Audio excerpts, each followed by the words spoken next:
이재명 대표가 미국이 한국을 민감 국가 목록에 추가할 것을 예고한 것에 대해서 완벽한 외교 실패이자 참사이자 정부 실패라고 했습니다.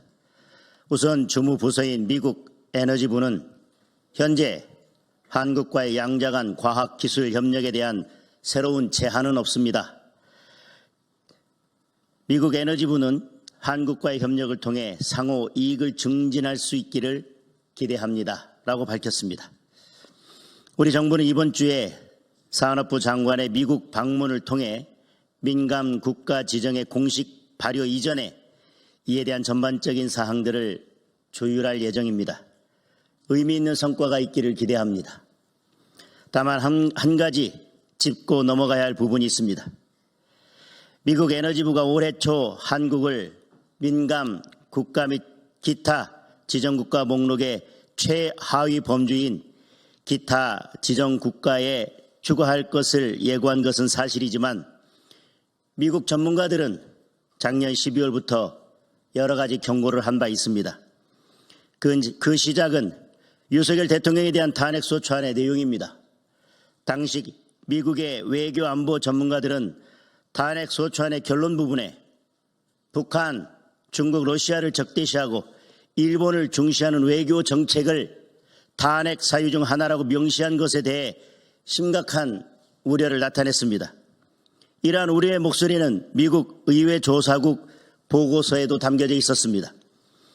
또한 미국 전문가들은 한덕수 권한대행 탄핵으로 한국의 정치적 위기가 심화되고 있다고 진단했고 친중 반일 정세에 기반한 더불어민주당의 정책은 한미 관계에 긴장을 불러올 수 있다고 전망한 바 있습니다. 이런 사정에는 눈 감은 채 대뜸 오직 여당과 정부 탓만 하는 이재명 대표의 발언은 뿌리는 보지 못한 채 잎사귀만 보고 비판하는 것과 다름없습니다.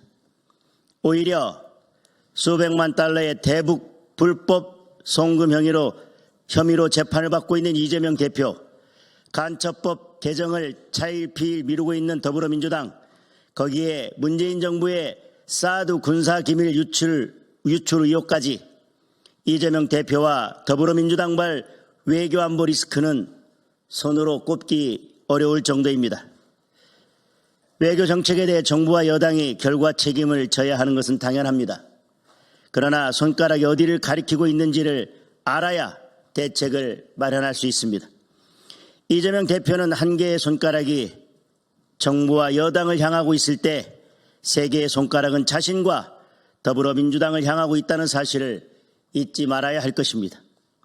외교와 안보에는 여야가 따로 없다는 점도 다시 한번 강조합니다.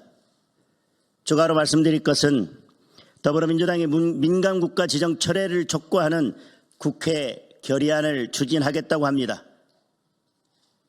국가안보에 대한 진정성이 있다면 간첩법 개정안부터 처리하시기 바랍니다.